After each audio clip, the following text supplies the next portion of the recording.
Good morning, everyone. Thank you so much for joining us and for bearing with us during some technical difficulties there for a moment. I'm Bentley Allan. I'm a Transition Pathways Principal here at the Transition Accelerator. And it's my absolute pleasure to bring this conversation with you today. We're joined by two amazing experts, but before I introduce them and really get us started here, I would like to take the time to acknowledge that the Transition Accelerator, with staff across many provinces, acknowledges the traditional territories of the Indigenous peoples on which we work and live, and we recognize and respect the ongoing relationships that Indigenous peoples have to the land, and we're very committed as an organization and as individuals to the ongoing process of reconciliation and the support of Indigenous sovereignty throughout the country. I'd like to introduce our two experts for today. We're joined by Wendy Avis, who is the Director of Climate and Environment at Vancouver Airport Authority. She's responsible for executing YVR's environmental management plan, noise management plan, and the roadmap to net zero by 2030, an ambitious target, industry-leading target, along with creating innovative new approaches to deliver on environmental targets. She has 25 years of experience in the sustainability field, specializing in environmental management systems, from energy, waste and water management to climate change mitigation and adaptation. She has a BA in environmental studies from Brock University and a master's in geography from the University of British Columbia. And she's worked for the Ministry of Environment and Climate Change Canada, for BC Hydro, for Vancouver Community College in the city of Vancouver. I'd also like to extend a warm welcome to Kettleborough, the director of the Energy Transitions Commission. She's responsible there for managing the ETC's analytical work streams, coordinating with international programs and supporting the ETC's commissioners and representatives. The ETC itself is a wonderful organization that we at the Accelerator benefit from all the time. Their work is really top-notch and excellent. It's a global coalition of leaders across the energy landscape committed to achieving net zero emissions by mid-century and in line with the Paris objective of limiting global warming to well below 2 degrees. And the ETC Secretariat is provided by Systemic, which is another wonderful organization whose work that I personally have benefited from, providing open source modeling for all kinds of amazing pieces of the energy transition. So be sure to check both out ETC and Systemic if you have not before. And prior to this, Aita was the manager at Bain & Company, working with business executives across strategic challengers and international organizations in the UK, Europe, and the United States. She's worked across industrial and consumer products and heavy transport sectors. She's also worked as a policy advisor to the Department of Business, Energy and Industrial Strategy in the UK, and was a member of the core team delivering the 2017 Industrial Strategy White Paper.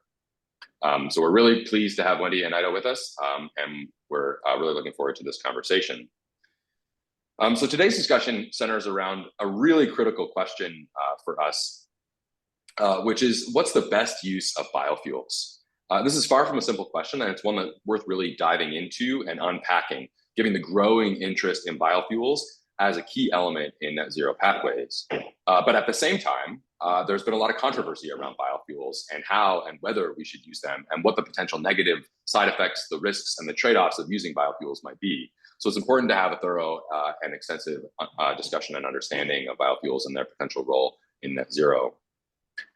So many models underscore the potential of biofuels like renewable natural gas, biodiesel, ethanol, renewable diesel, but we really need to think critically about the role of each of these products and how we're going to make the best use of them. As those biofuel applications expand, the urgency to delineate sustainable sources becomes really important. A notable opportunity presents itself in redefining the 3.5 trillion global aviation industry using sustainable aviation fuels. And I'll say a little bit about that in a moment. When we get into the comments here, Aita is going to kick us off with a really great presentation and help us understand the big issues here. And then we'll hear from Wendy Avis. So in terms of my own interest in biofuels, I'll just provide a little preface, which is that we really came to this question and confronted it very clearly when we were working with the Council on Sustainable Aviation Fuel here in Canada, because the question immediately kind of arose in that particular context, whether or not we were going to be able to meet net zero goals in aviation using just hydrogen and electricity. The best modeling, which I'll just show you very briefly here, kind of puts some constraints on the ability to use it in that sector. It basically shows that hydrogen and electricity can only take small shares of the aviation, which leaves this large swath for biofuels. And up till then, I had been broadly shaped by the view that biofuels should be relatively limited in their use because of their land use impacts. But it really led me to question this. And so we moved forward with a roadmap that really tried to do three things at one time. The first was to decarbonize immediately, right? To get lower carbon fuels into the fleet today, rather than waiting until 2035 or 2040 when hydrogen and electricity would do something. But also we felt for an industrial policy strategy, we needed to make sure that feedstocks were activated so that Canada's forestry and agricultural communities were incorporated into this drive for sustainable aviation fuels to provide economic goods and economic benefits to local communities here in Canada. And finally, we wanted to make sure that Canada was building an innovative ecosystem, one that would be continually competitive over the course of the whole transition, rather than just be a producer of primary commodities. And this led us to build a balanced portfolio that involved some HEFA using oilseed from canola and sunflower and other oil seeds, but also using forestry and agricultural residues, as well as power to liquids from hydrogen and CO2 and lots of clean electricity. But one thing I realized as soon as we were doing that analysis was there are far deeper questions here about where we use and how we use biofuels in the economy, and that conversation kind of needed to be continued. And the choices that I was making to model out the best possible scenario for sustainable aviation fuel might not leave enough biofuels for other sectors of the economy, and may in fact not be necessarily the best way to allocate biofuels. So we wanted to have a deeper conversation about that across our work at the Accelerator, and our discussion today will be part of that. So I'm going to turn it over to Aitan now to give us a real overview of the issues from a broader sectoral perspective than the one that I just laid out. So thank you very much, Aitan. Absolutely. Could you just give me a nod if you're seeing the right screen? We are seeing the right screen. Brilliant. Yep, that's perfect. Yep. So thank you all for the invitation to kind of join you today and to have this conversation with Bentley and with Wendy. I mean, at the ETC, this has been one of the topics. We completed a kind of a 1.5 year long piece of work on the role of bioresources within a net zero emission economy about a 1.5 years ago now. And this really came, the ETC, you know, we're a coalition of high ambition leaders from across the kind of energy and industry landscape. We have, you know, power members, we have, you know, fossil fuel members, we have heavy industry members, we have finance players, we have civil society. And we realized that when we were looking at kind of how do we decarbonize, sector after sector, as Bentley said, reach very naturally for bioresources as an option to decarbonize. And in many cases, it can be kind of drop in or lower investment, continue utilizing existing assets. There's lots of benefits to bioresources. People really reach there. But we also had members within the commission, you know, some of our civil society members, World Resources Institute in particular, who you know, really came at this not from the energy and industry perspective and the decarbonisation of the global economy, but came at it more from the food and land use perspective. And they had kind of major clacks and calls of there is a real challenge here about where this biomass is going to come from. And if we have all of these calls from different sectors, all adding up one on top of the other, there's a very real risk that the bio we use will actually not help overall reduce emissions, but will kind of indirectly or directly lead to increased emissions into the atmosphere and undermine those efforts. And so this kind of real tension and concern, I mean, we really wanted to spend quite a lot of time diving into this. On the next slide, we just really, this is just a schematic that's trying to illustrate really what some of the challenges are here. Clearly, compared to some of the other renewable technologies that we're familiar with, wind, solar, biomass is constrained in a way others are not. There is a finite amount of land. There's a finite amount of land that is actually appropriate for growing crops and energy crops or normal crops. There's also different uses of that available. habitation, cities, but also for food production. And as our global population continues to rise, we need to, this is really important and really challenging in many areas of the world to make sure we have enough food to feed ourselves. There's also a really important role for leaving space within our natural landscape for habitats, for biodiversity. That is another, use of land. And if we make our models assuming we can have infinite biomass, we often squeeze out that space for biodiversity, especially in kind of this age of the sixth great species loss. So you have different of land. They can be used obviously for the dedicated production of biomass for industrial uses. It is already today paper packaging.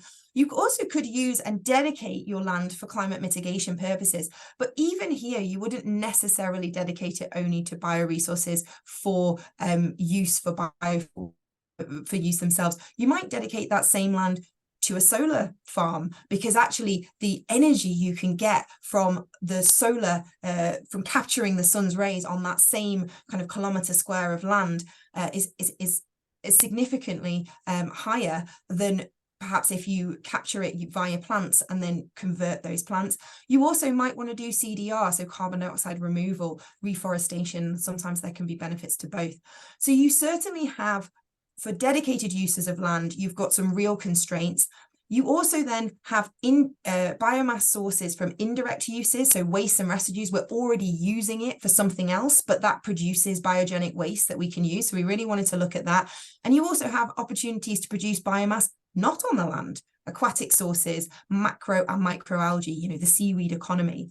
And so all of those, so that land and in the green here, you've got potential sources of biomass, can then be used for lots of different options within your net zero, your decarbonisation aims. You can use it as materials. You can use it as bioenergy. You can also use it for carbon dioxide removal. So, burning it, for instance, in BECCS, putting CCS on it. So there really is a kind of constraint to what is available in terms of biomass. And we also need to be really careful, and this was something that was very interesting to our more kind of industry and energy-based group. There is often an assumption that because it's a plant, it must be a carbon positive feedstock. Actually, not all biomass is good biomass. It can have there can be reasons that are kind of outside of the climate. So, social considerations, also biodiversity or food competition that we've already spoke of. But in the middle here, you also have this challenge that the actual production of that biomass must remove more carbon from the atmosphere than it releases. And the big one here to illustrate kind of where you might have problems is if you have an intact forest landscape, that biome above and below ground, so in the forest, but also in the soil, that itself is a firm stock of carbon. And if you cut that down and grow plants on it, you can often release huge amounts of carbon that is trapped in the soil, trapped in the trees, out into the atmosphere, such that you'd have to do lots and lots and lots of cycles of crops to kind of remove from the atmosphere, to suck down from the atmosphere the same amounts of carbon. There's kind of other nuances as well, but in general, it kind of really getting your head around, if you've got the wrong biomass that you're using, if you're using biomass that has these high life cycle emissions, you might not be contributing, and often won't be contributing, to actually decarbonising the sector that you're using it in. So what we did then is said, okay, well, if we've got this kind of real understanding of the life cycle carbon and the good biomass, how much good biomass might we have available globally? And this is just a brief schematic that kind of looked at all those different sources, the dedicated land use, where we really were concerned about leaving enough space for biodiversity, but also for food production, and then all of the residue streams. So which Bentley referred to as well, woody biomass from forestry. That is a kind of real source. It's a waste stream. We already have the forest that we're building, often for pulp and paper or for other industrial uses. We can use the residues, ag residues, municipal industrial waste, and we kind of added up all of these, and we got to what was a kind of prudent estimate, which was, if we're not being very bullish about what we can do, and we were, how much might we be able to gather globally? We kind of ended up in this 40 to 60 exajoule range, of which about 15 exajoules is woody biomass for materials.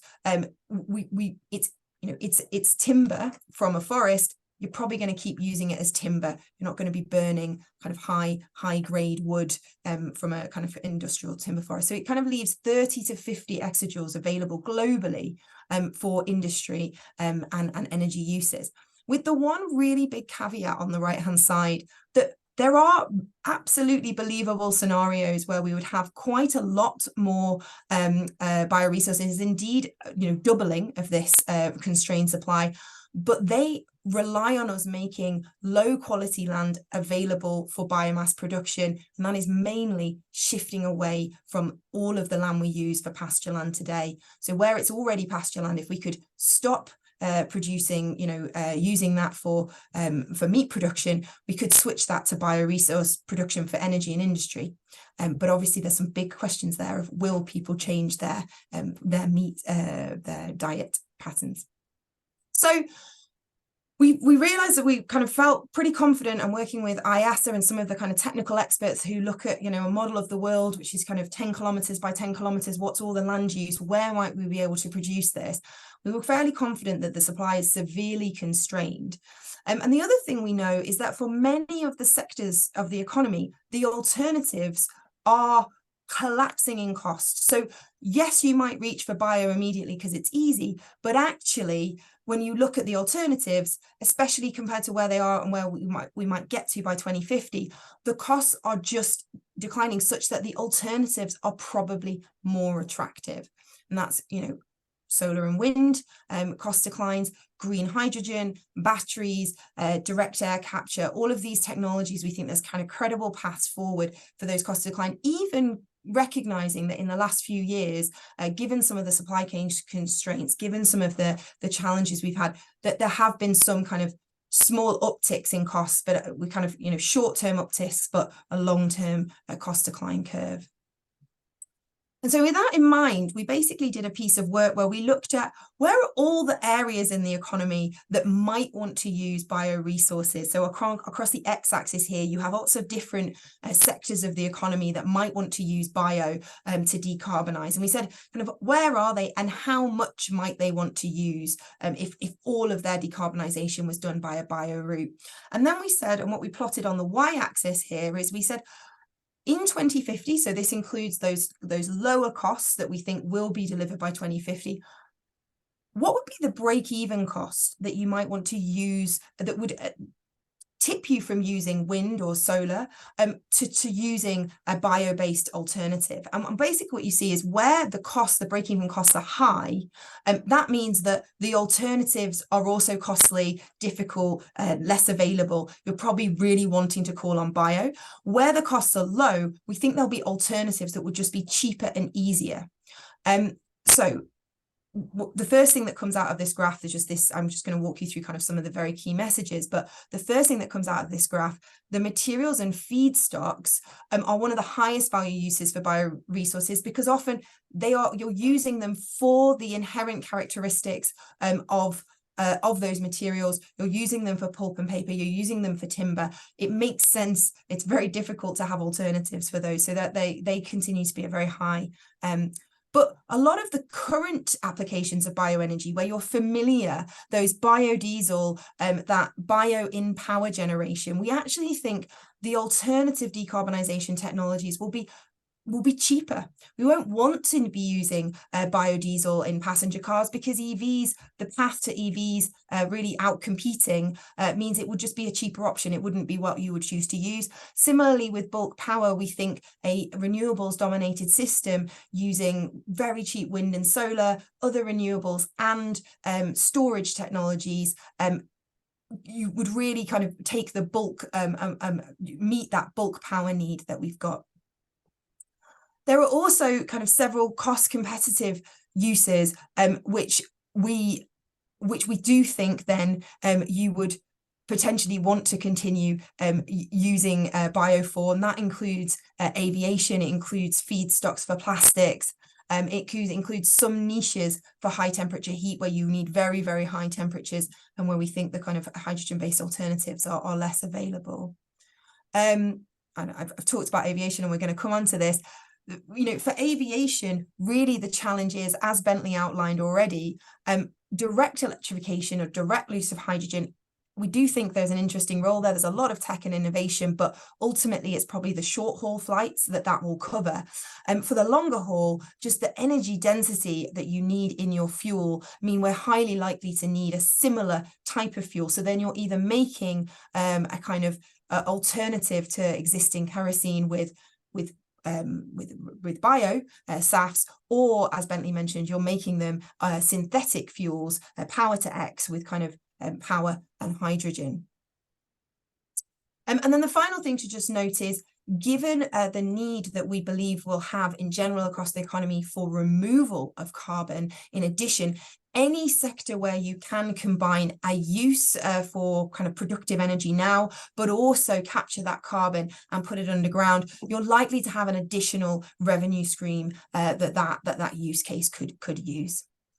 And just very finally with me as we're kind of a framing, the framing. So kind of what does this mean to today? What does this mean we should be doing today? The first thing is really recognizing that sustainable supply is so important, but really difficult to actually execute in terms of that traceability and transparency of your supply chains, that you are confident that, you know, you're using biomass that has those like low life cycle carbon characteristics. So you first of all want to kind of really get some more policy frameworks and kind of supply chain traceability to really improve the ability of being confident about what you're using. At the same time, we clearly want to grow those sustainable supply. So that means, you know, doing much better at collecting waste residues from agricultural fields, collecting municipal industrial waste, you know, for HEPA, you know, as Bentley mentioned.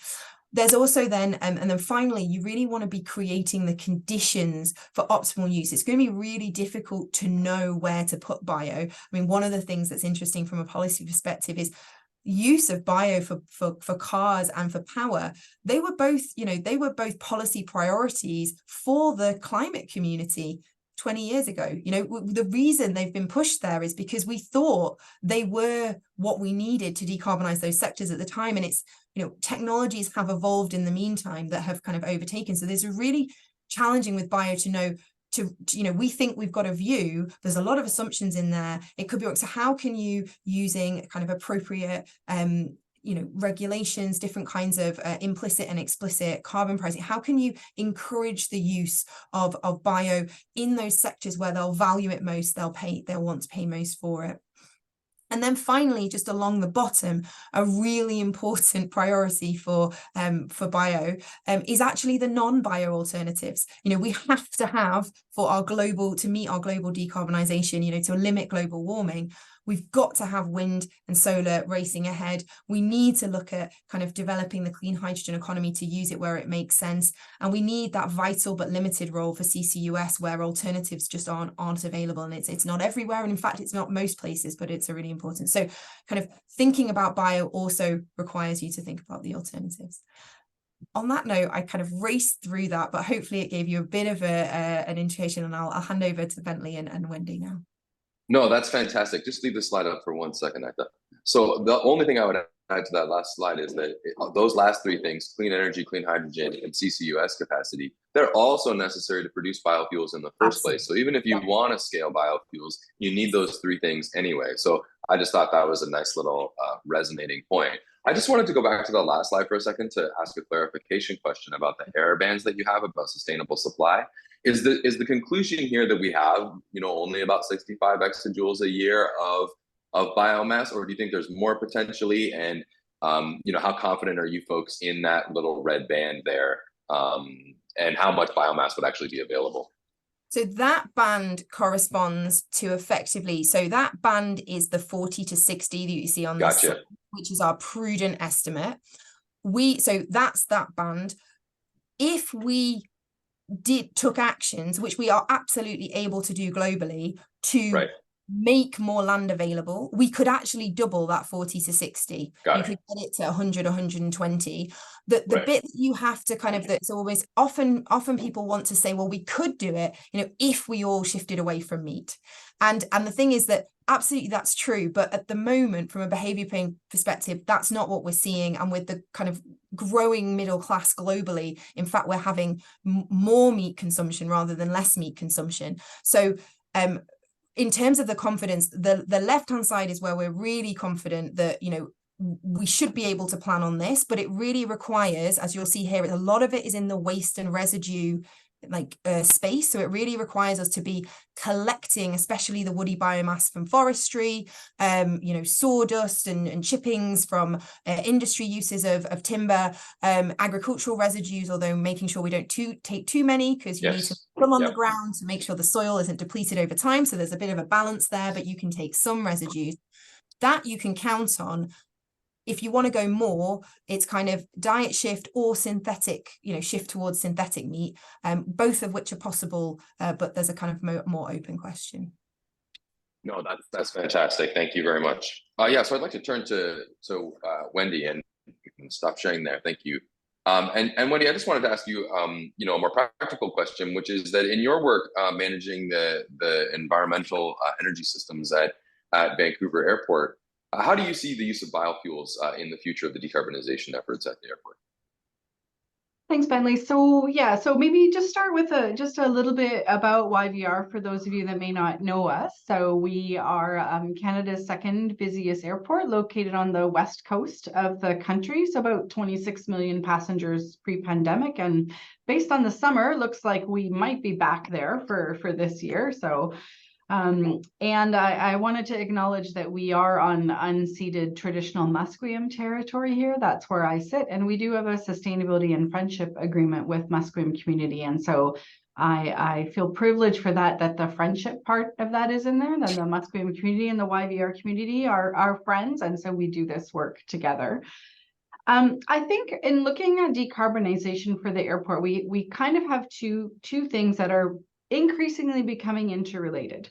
So first, you mentioned we have a roadmap to be net zero by 2030. We have been carbon neutral since 2020 here at YVR, and then net zero by 2030. And that's for our scope 1 and scope 2 emissions, so about 10,000 tons. So we worked on kind of what were our options and pathways to get us to zero. And we have 4 pathways that we're looking at. The first is building energy use and conservation. So the terminal building here at YVR is the largest building in British Columbia. So heated by natural gas, cooled in the summer using electricity. And then we have natural gas for cooking. So the natural gas is really the bulk of our energy, where our emissions are coming from. The second pathway is greening our fleet. And our third pathway is the use of renewable energy. And then our fourth pathway is what we call closing the gap. So taking care of those residual emissions through removals. So in creating the roadmap, it was always a balance between how much we electrify and then how much we use biofuels. So for example, with the fleet, we are looking at, we are investing in getting electric vehicles, but we are now using renewable diesel in our fleet. We have 2 hydrogen vehicles. And so we're really looking at that balance of what makes sense and what's the best use, particularly our heavy duty fleet, our big snow clearers. We do get snow in Vancouver, not as much as other parts of the world, but and so we have a lot of that large equipment. So we kind of have our heads around that. We're starting to use renewable natural gas, actually, as of Monday of this week, when the boilers came on. And we are looking to move to a geo-exchange system by 2030. So we kind of have our heads around kind of that roadmap to net zero, but that's about 10,000 tons a year for us, so not a lot. So now we look at sort of scope 3, or the impact of aviation, and now we're looking at sort of 350,000 tons. And now we get into like jet fuel and thinking about the future of aviation and how much of are we going to need biofuels and through sustainable aviation fuel, and here at YVR, what can we do in order to encourage uplift of SAF at YVR, but then also looking at the role that electric aircraft and hydrogen aircraft might play, as sort of Ida pointed out. So, you know, a lot of uncertainty in that space. Some of the things that I'm thinking, like which of those feedstocks, as Ida laid out, are going, you know, are going to be the thing that we want to rely on. I kind of think we can't pick one. Given the difficulty of decarbonizing aviation, we probably need them all. And so, how do we work on developing that? And then, you know, what keeps me up at night is the thought of 3 different fuel systems at the airport, one for SAF, one for electricity, and one for hydrogen. Like you know, so those are, you know, what we're trying to kind of get our heads around. So we have our net zero by 2030 plan. Now we're looking at all of the airport and what are the energy needs that we are going to have out to 2050. So, airports, I think, are increasingly starting to think of themselves not just as transportation hubs, but as energy hubs. And so that's the work that we're doing right now, is what are all of the energy needs going to be for the airport, for tenants, for ground support, for aviation, for everything, and where are those potential supplies for biofuels, for hydrogen, for electricity, and how do we make best end use for each of those sources of energy. And the second thing that keeps me up at night is the amount, and you know, Bentley, as you pointed out, the amount of that all of those in some sense rely on renewable energy. And so how are we going to have enough? And I can say from talking to other airports around the world, in particular in North America, we are all staring at that need for electricity, renewable electricity coming at us. And how are we going to invest in that? What is the infrastructure that we need to put into place? And this is where our roadmap to net zero, our scope 1 and 2 and our scope 3 start to intermix, right? Because if the airport is supplying electricity, our scope 2 emissions are going up. And it's also airports, particularly in Canada and North America, don't really touch jet fuel. The airlines buy the jet fuel, so we have not been a fuel supplier, and now we are moving to be a fuel supplier if we're going to produce, you know, energy on airport land or provide the electricity. So just looking at my notes to see if I missed anything. I think that was a lot of it. We do see, you kind of say, why VR? We do see for biofuels for SAF in Canada, at least, and probably in North America. Here in British Columbia is one of the places where the policy landscape and the feedstock opportunity and the infrastructure is really well placed for YVR to see uplift of SAF at our airport. We're excited about that. We're committed to that.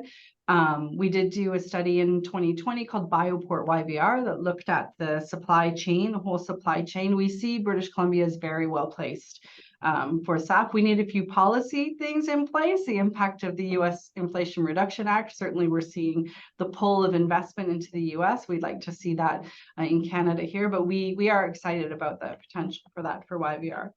One last point I'm just going to raise, because I don't know if anyone wants to have a discussion about this, but you know, we are right at the interface with our passengers, and in terms of the way that our customers as passengers are thinking about 2 things. First, about if we don't decarbonize aviation, I do think we're going to lose our social license to operate. People are going to stop flying. And the second part of that is I'm interested with the biofuels about the food versus fuel debate, and something I've been doing a lot of thinking about, and about how passengers or the traveling public are going to consider biofuels and what will be acceptable to them. So with all of that, I will stop talking there because I am super interested in the questions and the discussion that we're going to have. That's great. Thank you so much. I think both those openers are really great for us. I think they really put us get all the main issues on the table. So want to go back to some of the issues that Ida was talking about, looking across biofuels across the economy. And then we can come back to talk really about the sustainability of the supply chain and the food versus fuel a little later in the discussion, because that, of course, is a really critical issue, and I want to hear more about that. So Ida, one of the attendees put in the chat, I think, a good summary comment, and I want to feed it back to you and see whether or not you think it's right. So Jacob said that, you know, this is a bad news, good news story. The bad news is there's just not that much biofuel. There's just not that much energy available from biomass if we actually want to do it sustainably. And even if we did it unsustainably, there just wouldn't be that much energy from biomass. But the good news is the applications where we actually critically need it, or where it actually makes sense to use it, are relatively small niche application markets anyway. So is that the way that you would see it? Do you accept that as a good summary of the ETC work in this area? I think that's what we believe, having done all this work and taking that 2050 view, which includes it does include assumptions of, given what we know the net zero economy will need to move away from fossil fuels and to kind of limit global warming, to limit those emissions. That's what we think will happen with those technology curves. My caveat to that is, you have to take a systems view to really think about that reality. It's only when you add up all of those different demands, that whole x-axis I showed you, that you really realize we can't use bio everywhere. When we do a lot of work, we've got a sister organization called the Mission Possible Partnership, which works in depth with the harder to abate sectors. So, steel, aluminium, plastics, but also, aviation and shipping. When we have conversations with there's a lot of sectors, shipping being a really good example, where people just assume they can use bio because it's saying we won't need it. There's still a lot of work to do to develop to develop e-fuels for shipping, either methanol or ammonia, are the kind of two key e-fuel options for shipping. But there's a lot of work to do, and actually in many cases the industry can look at all of the work that's already happened with biofuels, and they can see perhaps an easier case for developing biofuels for shipping. Now we think, given the alternatives, given what will happen with wind, with solar, the ability to develop the hydrogen economy, which we'll need to do across multiple sectors, they won't need bio, but that's quite a big mindset shift for them. And we have had a lot of conversations, and from a sector perspective, every sector could just assume, I understand that there's not a lot of bio, it's just we'll use it, we'll take that bio. And in order to kind of really get to those priorities, you have to think, what are the alternatives? Can we see a route? And it is those like aviation, as we've talked about, Wendy's talked about, that we just really need. We don't see those alternatives, so that's where we prioritize. Right, and I think what you're saying is that if you had your way, you'd be able to say yes to Jacob, but you're just a little concerned because the demand side of this equation is highly uncertain. And you can see price signals coming from places where you wouldn't want bio to go that will nonetheless draw bio into those places. I think that's like a really interesting and important point. In the Canadian context, most of our audience here today will be Canadian.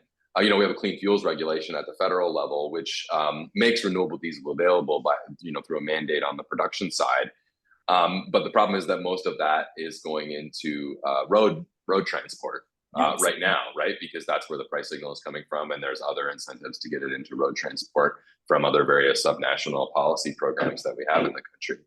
And so it's going pretty much exactly where maybe from a long-term perspective, you don't need it to go, because there are actually commercial or just about commercial solutions in those sectors.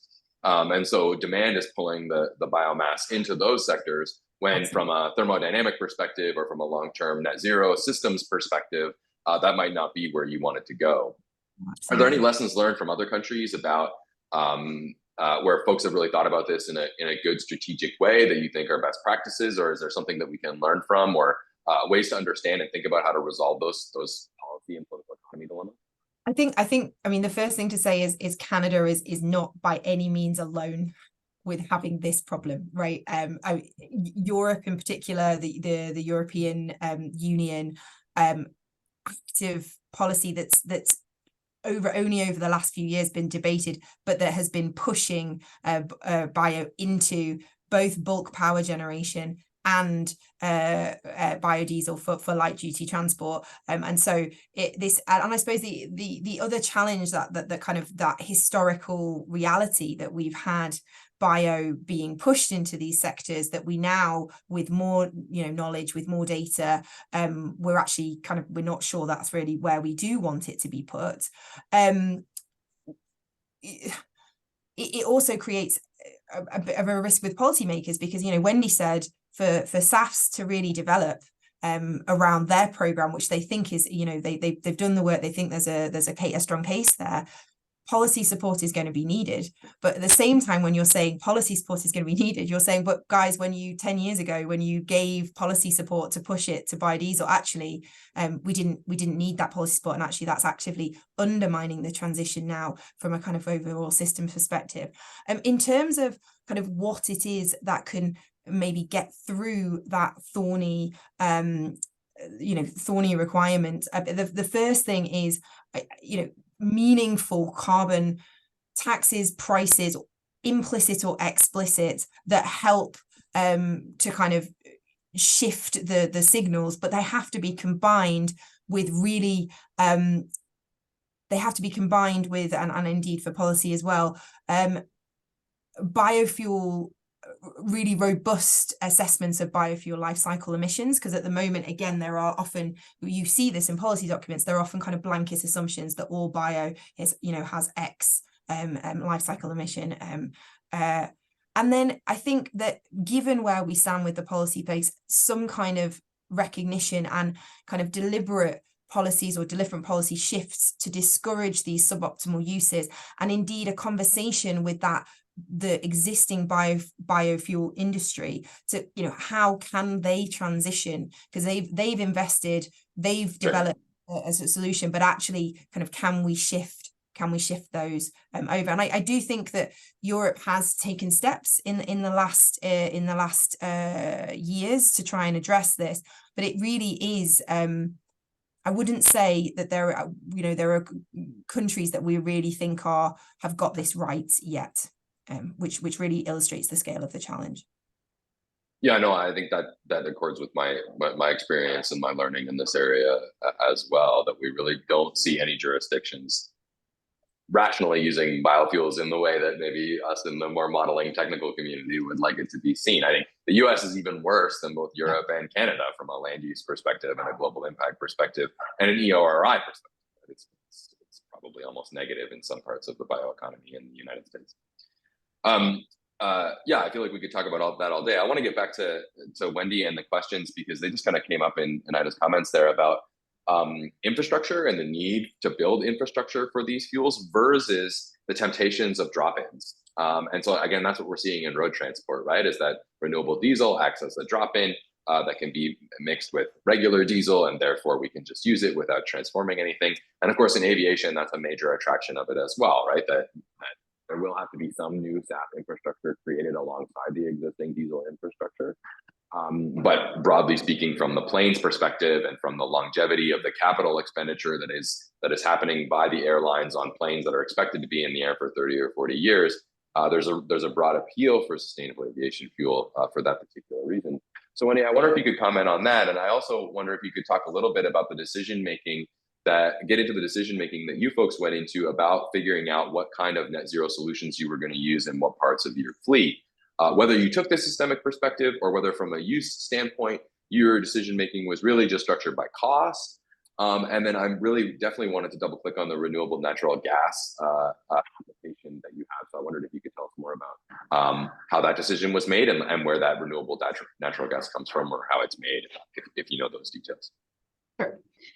So I'll start with the sort of the SAF and the nature of drop-in fuel. So I think that is, an advantage of SAF in terms of that. I think what's not clear yet kind of is where the blending will happen for the SAF. If it's neat SAF and then it needs to be blended with traditional jet, and that likely won't happen on airport, but I think we're sort of still waiting to see kind of where that happens. You know, there are a lot of issues associated with that around liability, et cetera. So I don't think airports have enough zeros on our financial books to take on that liability, but I think that's going to be really important, and kind of where that blending happens, and then how it comes, then therefore how it will come into the airport. So I talked a little bit about YVR's advantage. One of our advantages is that our jet fuel can come in by pipeline, you know, tidewater. We have a marine facility about to open, so we've got different pipelines, truck, rail. So we have a lot of ways to get jet fuel into YVR, so that's which some other airports may not have.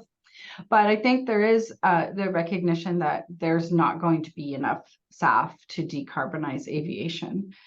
And so a couple of things for aviation. One is that means to decarbonize aviation by 2050, we are going to also need removals. So there's a whole, that whole space. Looking at electricity and hydrogen. So electricity a little bit easier because we have electricity coming in. We're going to need to upgrade infrastructure. There's a lot of decisions that we don't know yet about, like, if an aircraft, you know, where is it going to charge? Is it going to charge every turnaround? Are we going to have a separate area at the airport where the aircraft will go and charge? Is it going to charge a gate? Like, all of those things are still, I was going to say up in the air, but I don't know if that's to be determined. Puns are accepted. At the accelerator, we have a sign on the door that says puns are encouraged. Yeah. And then hydrogen. So two things about hydrogen. So one is if it's hydrogen fuel cell, like combined with electricity, or if it's straight hydrogen. And that is, you know, a whole new infrastructure, whether it comes in, you know, it's gas and it's liquefied on site, or where is it made? So that's entirely new. I was really interested. I know Doug Cooper I want someone to answer Doug's question, which is like, where, you know, when do we not have biofuels and need to transition over? And someone also asked about the turnover in aircraft, because so hydrogen aircraft being, you know, first flights are being, you know, tested today, but aircraft are used for 25, 30 years. So when you start to look at turnover in aircraft, like, it's going to take a while to turn over those fleets. So, and then I'm just going to put in one more point, which is because we get into talking about decarbonization aviation, and I think there's a tremendous amount that we could do on just using less jet fuel, just efficiency of aircraft and efficiency at gate. You know, at YVR, we've equipped all of our gates to enable aircraft to plug in and turn off their auxiliary power engine. So there's, I think, you know, a lot of gains that we can make in just using less jet fuel, which means we just need less fuel all around. So in terms of our how we made the decisions about our pathways, we had a really interesting discussion about how much do we buy our way out of the, like, to zero. And so that was like, how much do we use, particularly around renewable natural gas? It's like, we could just buy renewable natural gas and get our way to zero, versus how much do we want to invest in energy efficiency or in other, you know, in other aspects. The geo-exchange system, we were building that system when the pandemic hit, and so we had to put that on pause. So the wells are already sunk for that geo-exchange and just capped. So we are looking now about finishing that system. It's about an equivalent 16 megawatt system for us. And really, like, we would like, one of the reasons around finishing that is to come off of renewable natural gas, you know, and so we do think that, you know, we do see that renewable natural gas is kind of a transition. We're getting it from Fortis BC, so it's produced from a variety of sources that go into the Fortis system. We have chosen to invest a lot in our energy efficiency, and that because it gains us in the long run in terms of using less energy or using energy better than just like purchasing renewables. So we really, when we originally had a goal to be net zero by 2050. And we had a new CEO in July of 2020, and the pandemic hit, and we had to rethink everything. And so she said, well, can we do it faster?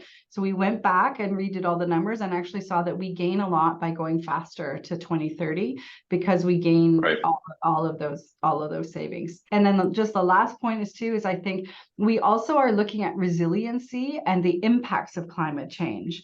And so having our own energy on site helps us with our resiliency in terms of climate change and making sure that the airport is working even through as we start to see more extreme events. Yeah, that's so critical, because we've seen fossil fuel infrastructure, which is supposed to be there as backup for bad times, fail in exactly those times in Texas and in California. And so absolutely, as more wildfires and more extreme weather events hit the west coast of Canada, but also other parts of Canada, we had a really bad summer in Quebec this year. We need to really be thinking about the resiliency of our energy infrastructure, especially when we start to put more and more sectors of the economy on that electric grid in kind of a fundamental way. We need to build out the resilience in that way. So I love that point, and I love that decision-making, that process that you folks went through. And it's also just really exciting to hear that the operational savings of decarbonization, we're pushing you to do so faster. That's the sort of thing that helps me go to bed at night. So that's really fantastic. Thank you for that. There's a bunch of other more technical questions for you, kind of bubbling up in the chat here. I'm just wondering, first of all, whether you could say a little bit more about how we might redirect policy into particular sectors, or whether there's a kind of strategy that you could think of about how to do this. I think in the CFR, in the Canadian context, one thing would just be to not just require renewable diesel, but to require other fuels in the slate. So if you required SAF in the slate, that would be a particular strong way of enforcing the production of it. That would kind of be equivalent to a mandate on the production side. So there are obviously strong things that could be done on the production side. I wonder if you think about other things on the supply side, or whether there are other policies that you think maybe work in other sectors that you're familiar with, since your work I know ranges across other sectors, or different ways that you think of solving this problem, whereby we could strategically allocate biofuels to particular sectors. And I think the question is coming from, I think, a very fair place from a civil servant perspective, which is that we're trying to be neutral here. We're trying not as a government to be overbearing and to tell everybody what to do. So is there a way to balance that with the kind of needs of a net zero future and of a net zero 2050 economy? And do we just have enough uncertainty and enough knowledge here that we just need to make more bullish policy decisions? Or are there ways to hedge the uncertainty while nonetheless creating more strategic allocations in these kinds of things? So I think these are the really thorny questions, and as I said previously, especially given that we come from a whole group of policymakers who really genuinely thought that they were helping by pushing bio into sectors that now, when we look at it, we just don't need it, right? So you have that context is right there. Yeah, for sure. Yeah. And I think so.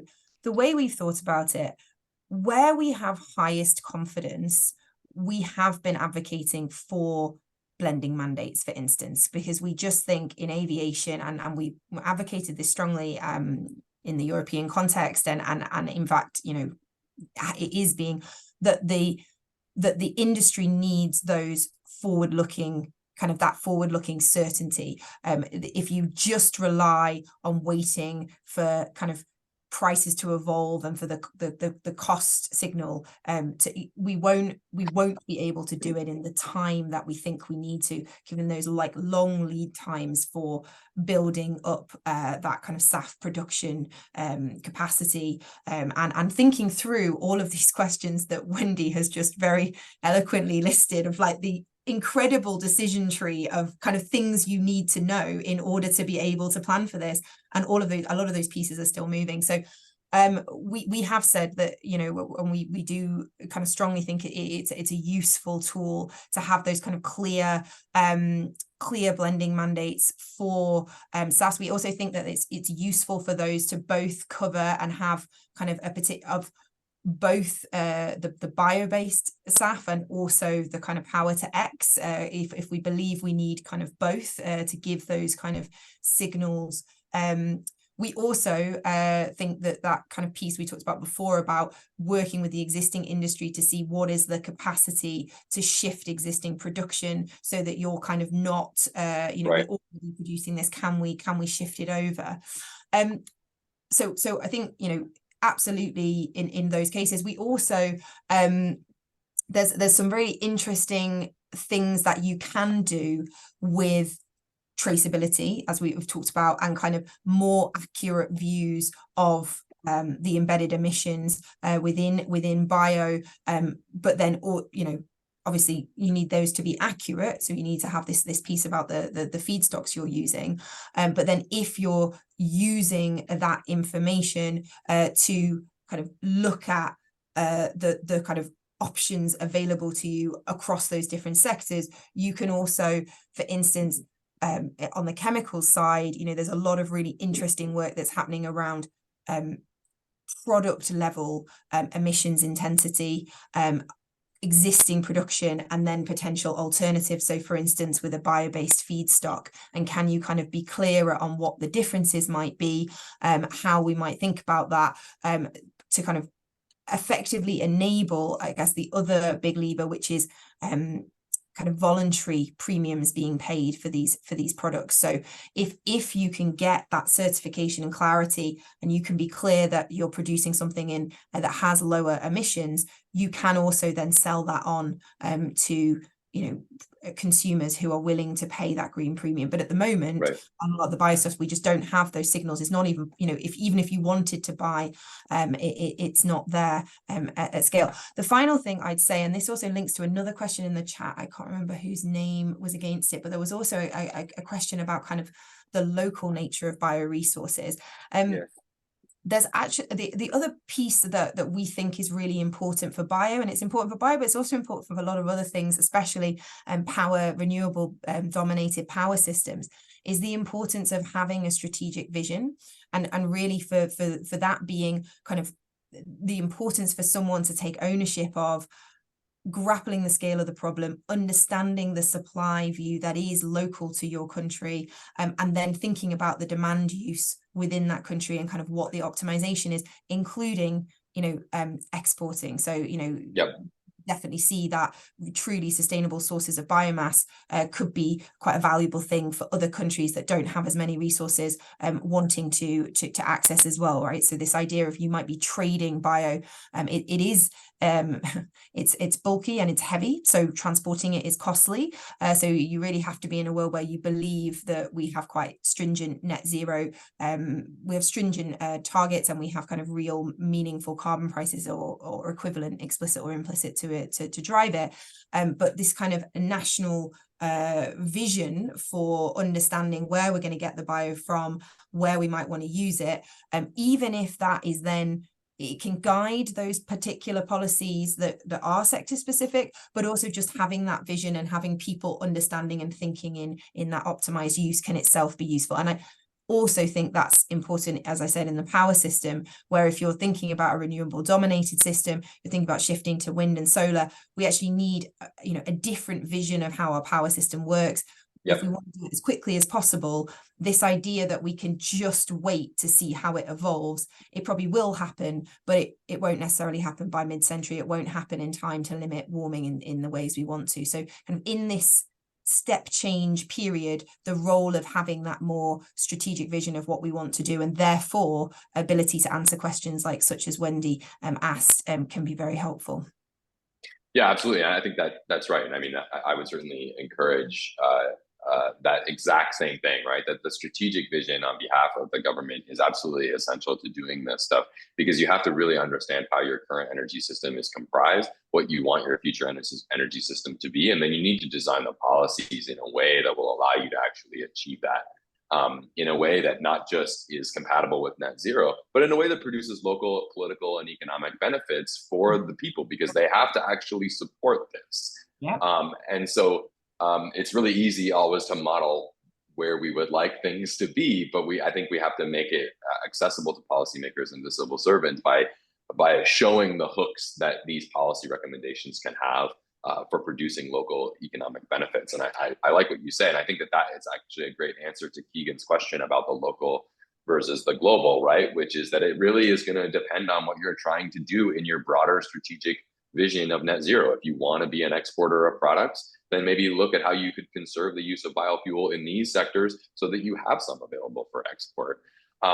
If you want to use bio to decarbonize a certain sector so that you can use that sector as a service or as a global pull because you're offering a net zero airport, like say in Singapore or something like that, then go ahead and do that. But it has to be within this broader strategic vision that a country is articulating. So I love that point. I think it's a really important one for us. There's two things you said there that really I think provide a nice segue for us to get back to these supply chain issues and the food versus fuel issues. So the first was on was really talking about how potentially consumers might be interested in paying for this. So obviously, if you talk to the airlines, they'll say, well, we're basically just going to pass the cost of the mandate on to consumers who are using airplanes. That's just going to be the mechanism by which that mandate is delivered to the public. But there's also voluntary carbon offset. So there's a question in the Q&A about whether or not there's a role for that. So I think for either of you, either Wendy, whether that's been explored in Vancouver or whether it's operating in a successful way in Vancouver, that would be great to know. And then Ida, what your perspective on that particular thing is. Is this an effective tool for helping us achieve net zero, and it is an effective tool for maintaining a higher environmental standard or not? I'll start with Wendy.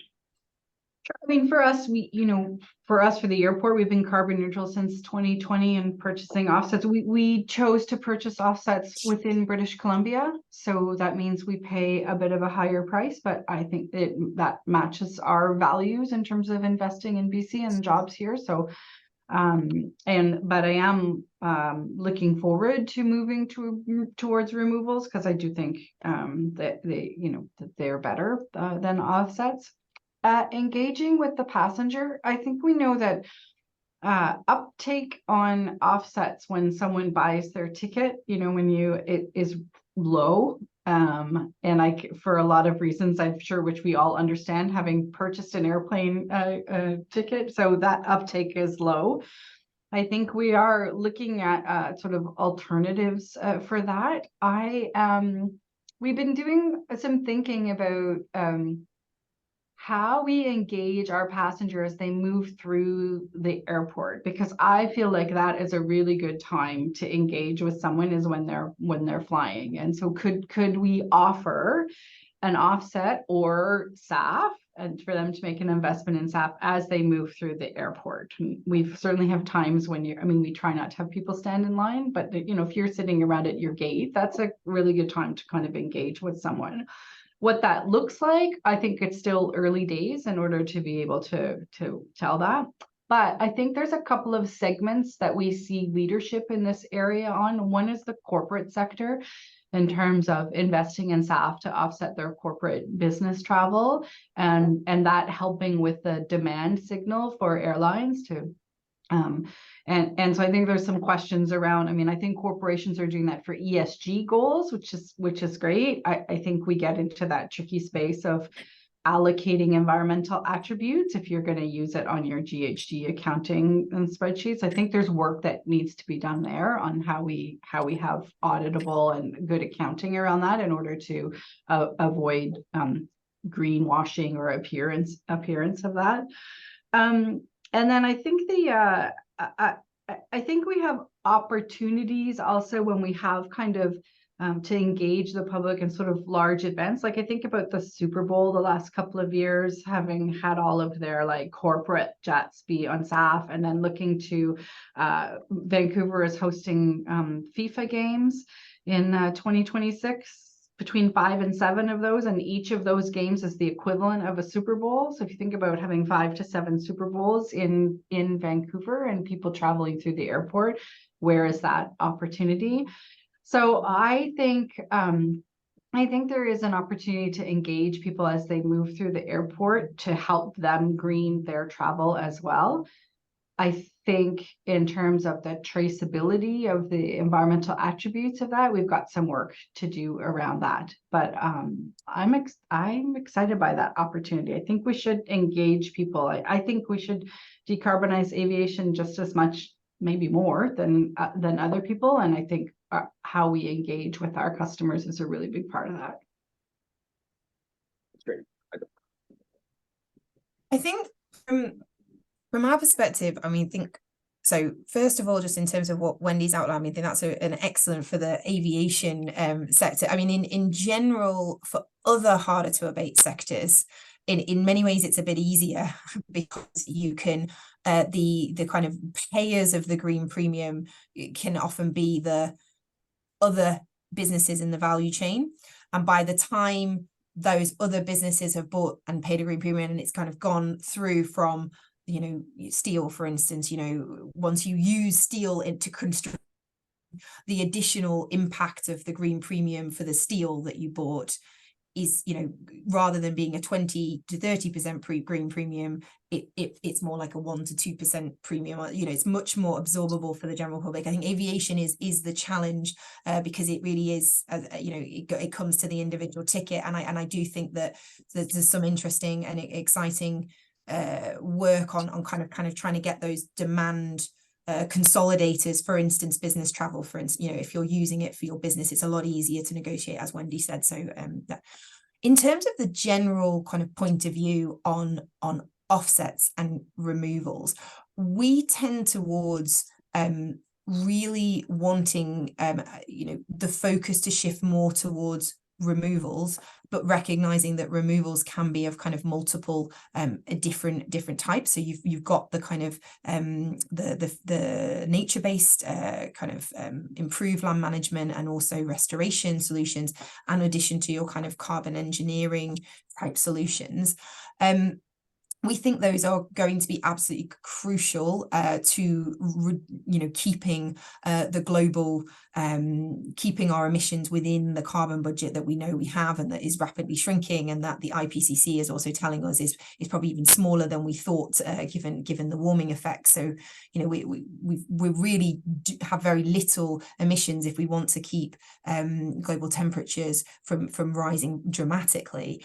And I suppose our kind of note of caution with the just invest in offsets, which we would hope to be removals, is we think that you know,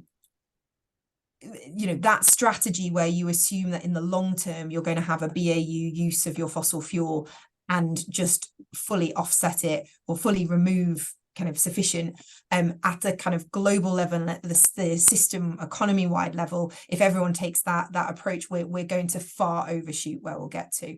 So we do need you know, we do need people to pay for offsets, but it's kind of an additional to, and it's, you know, exactly as Wendy, you know, Wendy's been describing, they kind of already are doing a lot of offsets, but they're also thinking about what that long-term trajectory is to really try and bring their emissions. So you know, I feel that kind of approach we'd be very aligned to, I think is very powerful. And the bit to kind of avoid is that assumption that you can kind of offset your way or remove your way to a BAU future. The other thing is that is just challenging, and again, Wendy, the Vancouver, you guys have somewhat mitigated against this in terms of making that choice in terms of staying in a local area. There's also like a lot of challenges around these offsets in terms of this traceability and verification again, and it's really damaging to this sector that is trying to grow. And we, you know, it can be an important route to bringing kind of money and payment to areas of the world that do really need, you know, to pay for standing forests, to pay for restoration that we want. But if we're doing it in such a way that there's so much noise and mistrust and misunderstanding, it really undermines the whole enterprise. So again, another reason why just relying on that kind of solution, it's part of the solution, but it's got to be in this wider decarbonization kind of trajectory. That's great, thank you. I want to spend a little bit of time before we close on talking about the food versus fuel issue that was raised at the beginning. So, Wendy, from your perspective, can you talk about it in terms of the necessity of addressing this debate and taking it seriously from a social license perspective? And then Ida, can you maybe dive in a little bit more on the technical side of it and what you folks have found? And then you went over it a little bit, but just say a little bit about how we can be sure that we're using biofuels in a way that is truly sustainable. So Wendy, go to you first. Yeah, I mean, I think it's just around that social acceptability of it, which was intertwined with people's understanding of it. And so, it's it's interesting to me that it seems like in aviation there is a more of a lens on this. Like if I take canola, like we know canola is being used in Canada to make renewable diesel, right? And there doesn't seem to be, but when we talk about canola to make SAF, then people's awareness of it or opinions on it kind of are different. So that's right. Yeah, and I think it's about how much of this is food and how much of it is actually food waste, right? And I think that's like that tricky spot to try and explain what is actually food waste or not. And then, as Ida said, then how much of that is actually related to our consumption of meat and what happens with that. So it's a complicated issue, and I think people's people's gut reaction, there we go, is they imagine like instead of us growing food crops, we're growing crops to go into fuel. And I don't think it's not really that that black and white of a picture.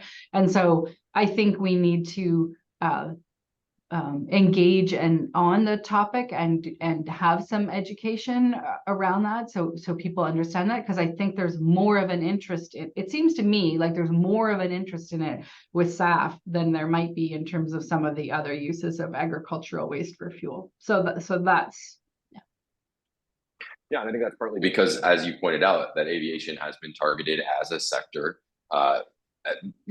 that is dirty and that people are concerned about and that they want to see decarbonized so that they can continue to use it. And if that's their motivation, then they want to be making sure that the solution to the problem is in fact that the cure is as good as the problem in the first place, right?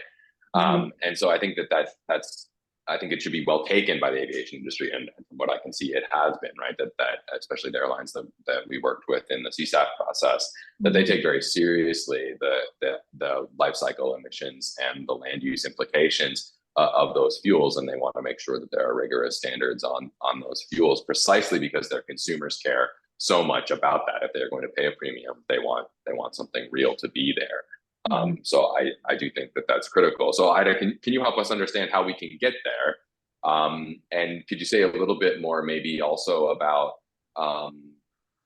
if you folks did a deep dive on the food uses of some of these crops? So for example, in canola in Canada, a lot of this is frying oil. And does that count as food? And how do you think about that and those kinds of things? So where we kind of we spend quite a lot of time on this challenge, and it really, again, it effectively where we got to is this kind of category of marginal and abandoned land, right? So this is land where it's not appropriate and it's not productive for crops. It's not your high grade, it's not growing wheat. It's not high grade. It's marginal and it's abandoned, and maybe those would be the sites that you would be able to grow a set of crops that are more hardy, willow, poplar, miscanthus, like these more woody crops that can grow in a greater kind of variety of soils and maybe hardier. And that would be kind of and we did spend quite a lot of time with people being very bullish about this, abandoned and marginal land. And, there were times where we were like, oh, this is great. There's, loads of space for this. And then actually, of course, when we went with some of the experts we were working with at IASA, they had done a really great piece of work where they took some of the geospatial kind of maps that people use to kind of identify what land is being used. It's, you know, a pixel level, it has kind of kilometer blocks and 10-kilometer blocks, but and they kind of took an area of land where people had kind of coloured it as marginal and abandoned, degraded land that would be appropriate.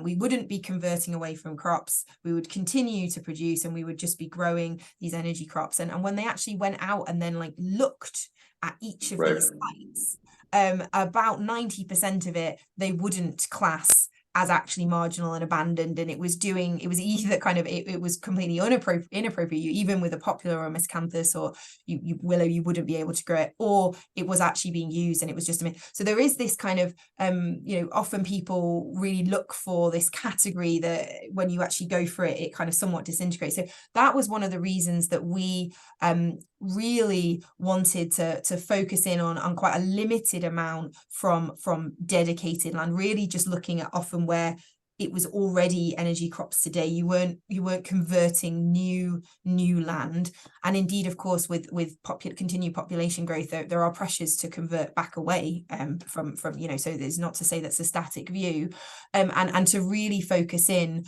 on the waste streams, because you can kind of be very clear that you've avoided some of those concerns. You're either kind of getting maximum bio from kind of, you know, commercial forestry, or you're getting an appropriate amount of bio from agricultural waste and residues, and ensuring you don't deplete. So that was kind of, and then the other thing we looked at, okay, is, so that's the kind of prudent case. There is then this case where we would move away and make choices about meat consumption in particular. And if in that case we freed up land, and we used some of the Food and Land Use Coalition, yes, FOLU, they had done a big piece of work that looked at, you know, if everyone's diets converged to a kind of low meat, so not no meat, but low meat diet, in line with kind of health, the Lancet diet. So they kind of looked at what was the like health recommendation for protein consumption, and if the world converged to those levels, how much land could be potentially freed up. And if you freed up that land, there would be an opportunity to use that land for energy crops. But of course, there'd also be a opportunity to use that land for removals. So in standing forests, that's also about, you know, to use that land for biodiversity, you know, as its own, you know, benefits to the world, you know, nature and restoration. And obviously a lot of the energy crop land uses, you know, you can manage them in more nature positive ways, and we did do a bit of an exploration of what that would look like. But of, you know, the energy crops do tend towards more monocultures, less biodiversity on those sites. So we actually had a bit of a discussion of, if we theoretically all made that choice, how you might divvy up the land to give some to nature, and how much you might dedicate. So if people are interested, our report is online. I think there was a link posted at the beginning. Also, just for some of the comments in the chat, there's a technical annex which answers quite a lot of the questions on how we did. And a lot of that, there's a number of comments of, you know, how did you do this? So just encourage you to look at the technical annex as well, which is on the website. But that was really recognizing that, you know, in that world you would have avoided the food versus fuel debate. So it's a slightly different set of in terms of the kind of what do we have to do, this for me is actually one of the trickiest areas for the transition. I think it's for those of you familiar in this space, the RED II directives that are all around kind of some of the voluntary carbon markets, some of the projects that have around deforestation and trying to and restoration. The Vera credit scandal, where 90% of the credits they've been offering, there was raised serious question marks of whether those were really truly additional. We're really struggling with tracking kind of land use to, now there are some exciting things that we can do now, like satellite imaging that can actually look at land. It can track the change of the color of that land to show that. Right. There's also some exciting things you can do around kind of supply chain traceability through the use kind of in terms of monitoring and tagging and RFID codes and things. So there's quite a lot of tech things that you could believe might really help here. But historically, we've really struggled to get those robust standards that people, again, when you look under the bonnet, people are really confident that they are, especially where there's international trade, that they're really confident that they are doing what they say they're doing. So to me, one of them, a big area for kind of, I guess, policy and tech innovation, you know, and an area that really the industry and the industry and energy users of this bio, it's going to be in their interest as well to kind of get these standards adopted, more traceability and transparency to connect to that social license that Wendy's been talking about. Yeah, that's great. That's fantastic. Thank you. Well, we are at time, and I'm really energized by the conversation, and I love how we were able to go back and forth between technical and practical questions, and I love the breadth of the issues that our audience members brought to the table. So I want to ask the audience to join me in a virtual and unfortunately silent round of applause for Ita and Wendy. This was a really great conversation, and we're really looking forward to having further discussions on these issues. So check out the links in the chat for more information. You can find more details on the great work that YVR is doing and the great work that the ETC is doing, as well as, you know, the staunchly mediocre work that we are doing here at the Transition Accelerator. All right, thank you, everybody. Have a great day. Thank you all. Thank you, everybody. Bye. Thank you, Wendy. Thank you, Bentley.